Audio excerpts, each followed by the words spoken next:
Let me guess. You want to start exercising, but your knees hurt, your back's cranky, your shoulders are tight, and you're convinced your body is falling apart faster than a cheap umbrella in a hurricane. And maybe you've been to a doctor who's told you it's just arthritis and to take it easy.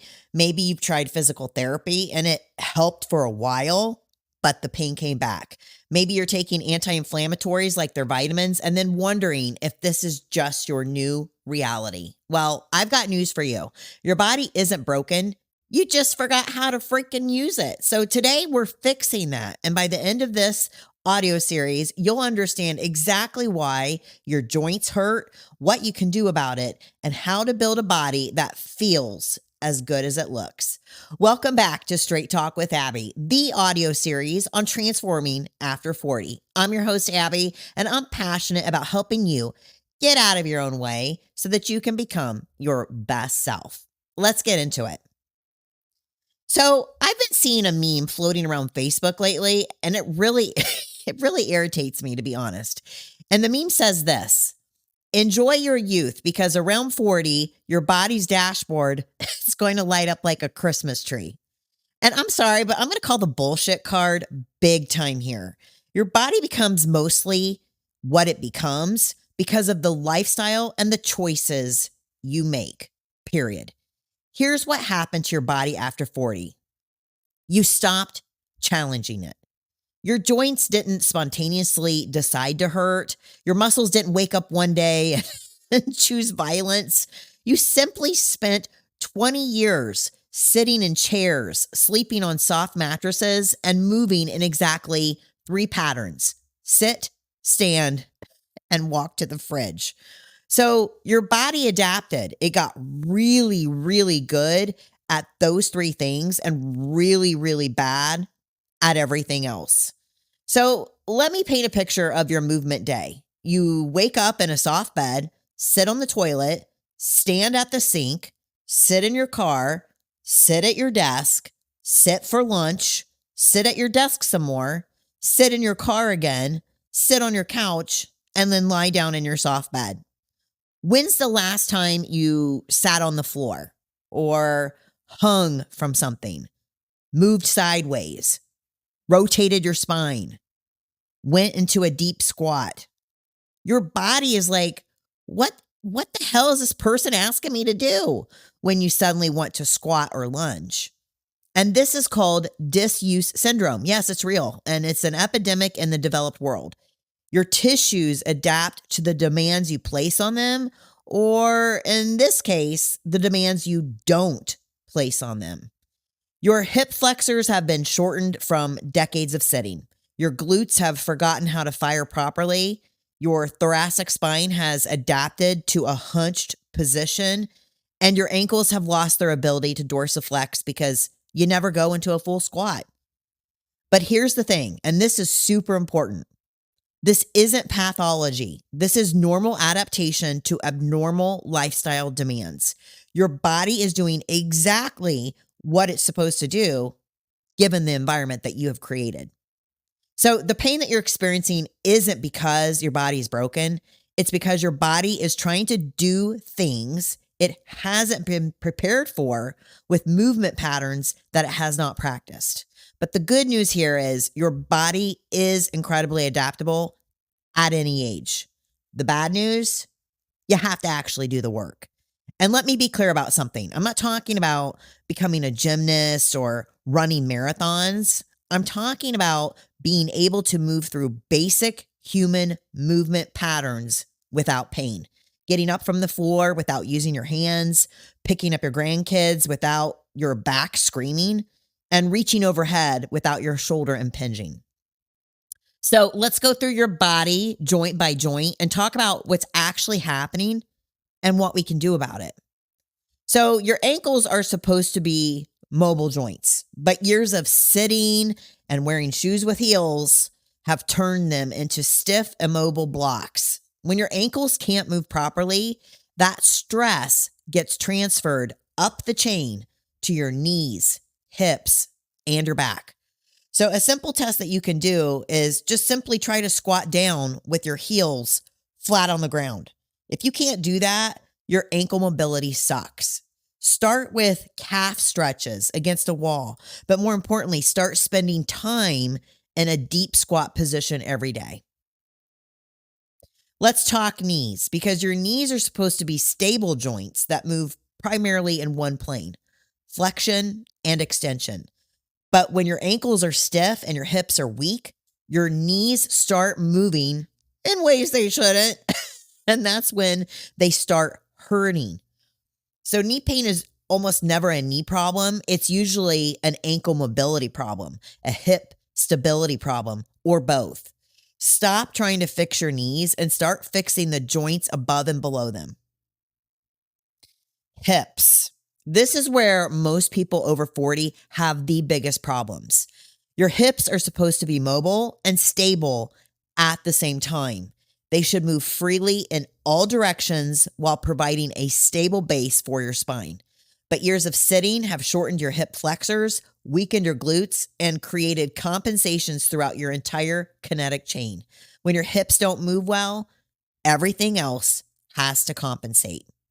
Your hip flexors, which are the muscles at the front of your hips, are probably tight from sitting so much. And your glutes, which are the muscles at the back of your hips, are probably weak from disuse. This creates an anterior pelvic tilt, which puts stress on your lower back. A simple assessment you can try here is to lie on your back and pull one knee to your chest. If your other leg lifts off the ground, you have tight hip flexors. So your lower back, also known as your lumbar spine, is supposed to be stable, not mobile. It's designed to maintain its natural curve while your hips and your thoracic spine do most of the moving. But when your hips don't move well and your mid back is stiff, your lower back tries to compensate by moving way more than it should. And that's when you get into trouble. That's when you start to have lower back pain. Most lower back pain in the age 40 plus population, it's not from slipped discs or serious pathology. It's from a stable joint trying to be mobile because the mobile joints above and below it aren't doing their jobs. So the thoracic spine, which is your mid back, is supposed to be mobile, especially in rotation and extension. But years of hunching over computers have created a stiff, kyphotic posture that affects everything above and below it. When your mid back cannot extend and rotate properly, your neck and lower back have to compensate. This is why so many people have both neck pain and lower back pain at the same time. Your shoulders are incredibly complex joints that need both mobility and stability. They're supposed to be able to move freely in all directions while maintaining stability during loaded movements. But shoulder impingement, rotator cuff issues, and general shoulder pain are epidemic in the desk worker population because of poor posture and lack of overhead movement. When's the last time you reached fully overhead? When's the last time you hung from something? Your shoulders are designed for these movements, but if you don't use them, you lose them. The solution isn't to avoid overhead movements, it's to gradually restore the ability to do them properly. Now let's get into the specifics of how to restore these movement patterns. This isn't about stretching, though some stretching may be involved. This is about re-educating your nervous system and restoring function. So let's start with the squat pattern. You did this perfectly as a toddler, ass to grass, spine straight, no problem. It's a fundamental human movement pattern that you've just forgotten how to do. So start with assisted squats. Hold on to something sturdy like a doorway, a squat rack, a kitchen counter, and practice sitting back into a squat. Don't worry about depth initially. Worry about the pattern. The key points here are that your feet should be slightly wider than hip width apart. Your toes should be slightly turned out. Weight in your heels, chest up, and the knees tracking over your toes. Sit back like you're trying to sit in a chair that's too far away. Do this 5 to 10 times while you're watching TV or waiting for your coffee to brew or talking on the phone multiple times throughout the day. As you get more comfortable, work on going deeper. Eventually, you want to be able to sit in a deep squat for 2 to 3 minutes at a time. This used to be a natural resting position for humans. Now, let's talk about the hinge pattern. This is how you pick things up without destroying your back. Your hip joint is designed to hinge, so use it. Start with the hip hinge against a wall. Stand arm's length away from a wall, facing away from it. Try to touch your butt to the wall by pushing your hips back while keeping your chest up. The key is learning to bend at the hips, not at the waist. Your spine should maintain its natural curves throughout the movement. Practice this pattern every day until it becomes automatic. Then you can start adding load, a kettlebell, a dumbbell, eventually a barbell if you want to. The lunge pattern. This teaches your body to move in different planes and challenges single leg stability. Start with reverse lunges because they're easier on the knees than forward lunges. Step back into the lunge rather than forward. The key points here would be to keep most of your weight on your front leg, drop your back knee straight down towards the ground, and keep your torso upright, push through your front heel to return to standing. Work on controlling the descent and driving powerfully through your front leg to return to the starting position. Now let's talk about pushing and pulling. First, the push pattern. This includes pushing motions in all directions. Horizontal pushing like push-ups, vertical pushing like overhead presses, and everything in between. Start with wall push-ups if you can't do regular push-ups. Stand arm's length from a wall, place your hands on the wall, and push your body away from the wall. As you get stronger, progress to incline push-ups on a bench or step, then to knee push-ups, then to full push-ups. For overhead pressing, start by simply reaching your arms overhead without weight. Can you reach fully overhead without arching your back excessively? If not, work on thoracic extension and shoulder mobility first. Now let's talk about pulling. The pull pattern is the opposite, obviously, of pushing. Pulling motions in all directions. Most people are overdeveloped in pushing and underdeveloped in pulling because our daily activities involve a lot of forward reaching and very little pulling. If you can't do a pull-up, start with resistance band pull-aparts, inverted rows, or assisted pull-ups. The key is learning to initiate the movement with your lats and rear delts, not just your arms. And lastly, rotation and lateral movement. You live in a forward-facing world, but life happens in all directions. So you need to be able to rotate your spine and move sideways without pain. Simple spinal rotations can be like sitting in a chair and slowly rotating your spine to look behind you. Hold for a few seconds and then rotate the other way. Side lunges, step out to the side and sit back into your hip while keeping your other leg straight. This teaches your body to move laterally and loads your hips in the frontal plane. The key with all these patterns is consistency over intensity. Your joints need lubrication and movement, not punishment. So do a little bit every day rather than a lot once per week. And finally, let's talk about the strength mobility integration. Here's where most people get it backwards. They think they need to stretch more when what they really need to do is to get stronger through full ranges of motion. Mobility without stability is just flexibility.